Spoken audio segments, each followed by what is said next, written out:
So this is a great question for anybody thinking about selling a business. The question is relatively simple, but I think it's a huge topic. We can probably do like an entire day seminar just on this topic alone. Sale of business tax implications. What is the most effective way to sell a small enterprise and minimize tax liabilities as much as possible? I'm interesting to see that choice of words, small enterprise. I don't know how small an enterprise is. Hopefully, you're talking about maybe few million dollars business. But if it's a more than $5 million, then um, I think we need to dig a little bit deeper. But for most small businesses, I'm going to try to answer the question because most of my clients are small business, and you're probably met me at one of the local events or maybe attended my webinar, seminar, or something like that, and you're interested in selling a business. So first of all, before you do anything, you should do a consultation appointment to prepare yourself. And when I say prepare yourself, means learn what kind of things you should do to set your sale of business for success. Whenever you're doing a transaction like buying and selling a business, you should have a good team on your side. And when I say good team, at the bare minimum, you should have a good tax person as well as a good attorney. I think together you will be able to make that work very, very well. So in that 1 hour consultation, I like to go through all kind of problems that I have seen in my consultation appointments from other people, and I can share those with you so you can avoid them. I mean, these are the things you cannot find on internet, or by YouTubing something. This is the stuff you learn with practice. I mean, for you, it's probably first sale of business or maybe second. For somebody in tax business, they deal with this all the time. So people tell us what kind of problems they have, and we make note of those, so that way next time somebody comes to us, we can remind people so they don't make the same mistake. So I'm going to give you a lot of good information, but please don't try to just use that information and move ahead. Use it for inspiration, use it for research, use it for educational purposes. But I have no idea about your particular situation, about your business. What are you doing? So I cannot necessarily tell you what is the right thing to do. So before I give you some ideas, I want to just talk about your business first. For example, does your business have operating losses, commonly known as NOLs? If your business has accumulated losses in previous years, these net operating losses can be carried forward to offset future gains. When selling the business, these NOLs can significantly reduce taxable gains, lowering your tax liability. So that's one thing I would like to take a look at. Do you have any kind of liabilities, any outstanding liabilities on the business books at the time of sale can impact the net proceeds and potentially the tax structure of the deal itself.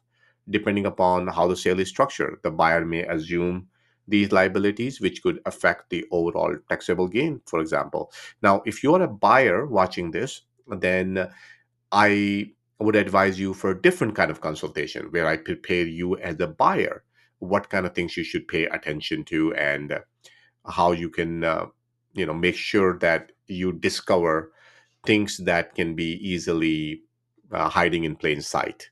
Okay. Let's go back to the seller for a second. Now, what about carry forwards? Sometimes people have different kind of tax credits is sitting in your business. So if your business have any kind of credit forward, such as maybe research and development tax credit, they may also be used to offset the tax on gains from the sale. However, the ability to utilize these credits depends upon situation. So we kind of have to better understand it before we give you answer on that. And then we have depreciation recapture. If you have taken a significant depreciation reductions on the business asset, a sale could trigger the depreciation recapture, leading to higher taxes.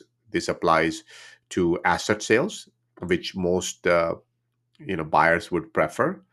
And as a seller, you will probably prefer getting some goodwill rather than an asset sale. But we'll talk about more about that in a second. But the idea is, if you have an asset sale and you have already taken a depreciation on that, then that can put you in a higher ordinary income tax rate rather than lower capital gains tax. So what I mean by that is, if you do a stock sale, you know, then that sale is capital gains. But if you're doing an asset sale, then you have to recapture the depreciated property, the depreciation that you already took, and that would become an ordinary income tax.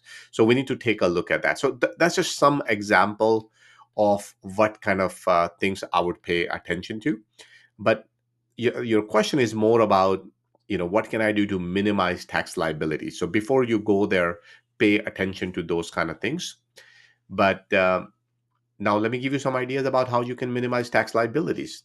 So maybe somebody else is thinking about buying, selling property, and that can come handy for them. So first, like I said earlier, you should figure out how that sale will be taxed. By selling the stock of your company rather than its individual assets, you typically qualify for the capital gain tax rate, which obviously is lower than the ordinary income tax rate. This is particularly beneficial if your business is a C Corp or an S Corp. Now, I'm answering this question in August 2024, and it's an interesting time because we have it's an election year. So those of you guys who might be watching this video in futures, we have two candidates, Kamala Harris and Donald Trump. And Kamala Harris wants to increase the capital gain tax for corporations, and Trump wants to reduce those taxes. So whatever I'm saying, depending upon who wins the election, the treatment or the answer to this question might actually change. So just keep that in mind. Now, if you have held the stock for more than a year, I'm assuming that it's your business, so you probably have it for more than a year, the profits are taxed as a long-term capital gains, offering tax savings compared to short-term gains or ordinary income. So it's in your interest basically to treat it like a capital gain. However, more than likely, your buyer will say that no, I actually want to do an asset sale. So there are always these conflicts. So normally I try to say, look, one thing is maybe buyer and seller both can book an appointment together. We can sit on a table and kind of negotiate it out, figure out. I can explain to you how each one of you guys can walk out as a winner. And again, depends upon the situation, but that's how I would do it. Second thing I would say is utilize section 1202 for qualified small business stock, QSBS. People make a big deal about this on Instagram, TikTok, and other social media. Why? Because most tax professionals don't like using this. It's rarely works out, but it is a strategy, and I'm bringing it up just because if somebody tells you about it, you don't you know that Deepak mentioned it earlier. So the idea here is, if your business is structured as a C corp, and don't worry about it. If you're S corp, we can always convert you to C corp, so it's not a big deal. Not always, depending upon what's going on with your business, but in most cases, yes. Um, you might qualify to exclude up to 100% of the capital gains on the sale of qualified small business stocks under Section 1202. So there's an advantage to having a C corp over S corp. Now, this exclusion can apply to the greater of 10 million or 10 times the adjusted basis of the stock. So keep that in mind. Now, to qualify, you must have held the stock for over 5 years, and your business must meet active business requirements and operate in qualifying industry. So don't get super excited about it. Like I said, it rarely works out, but it can work out for some companies. So it's always a good idea to set up a consultation appointment. Let us know that you want to learn more about it, and we can go dig the code for you and tell you how to do it the right way. Then I think earlier this morning we had a question about installment sale. I created a video on that. You can go watch that by just searching in our channel. But you can consider that. You can consider deferral of tax liability. So an installment sale spreads the gain over several years, reducing the immediate tax liability. So you don't have to worry about it this year. You can just divide it over many years. This strategy can help avoid a large tax hit in a single year and keep you in a lower tax bracket. So depending upon where you are, it might be a good strategy. Taxes are owed on interest income from installment payments. So remember that, meaning, uh, you cannot just give something away.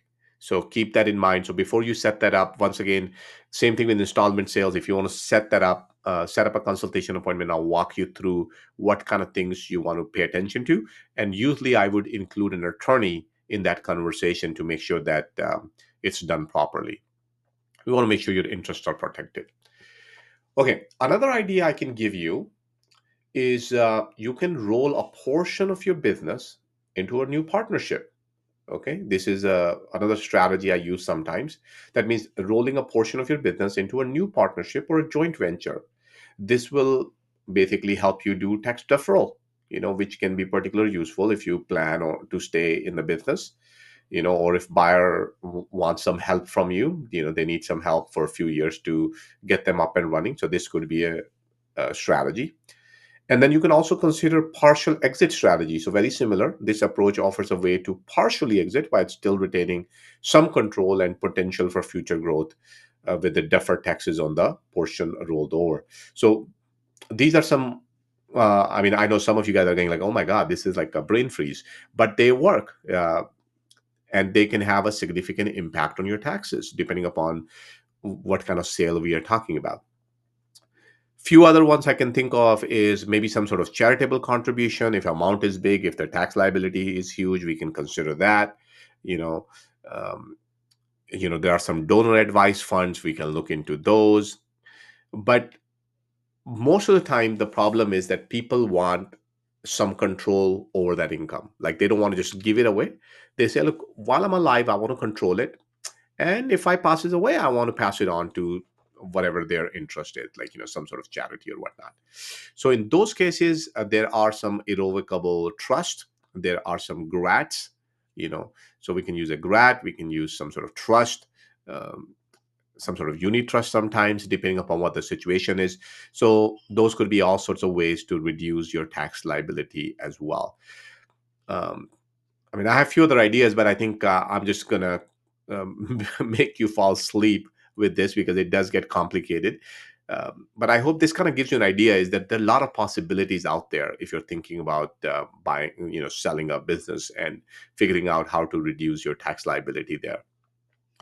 If you're thinking about buying insurance, you're thinking about buying a business, you're thinking about buying a real estate, you're thinking about planning for your kids education, retirement planning.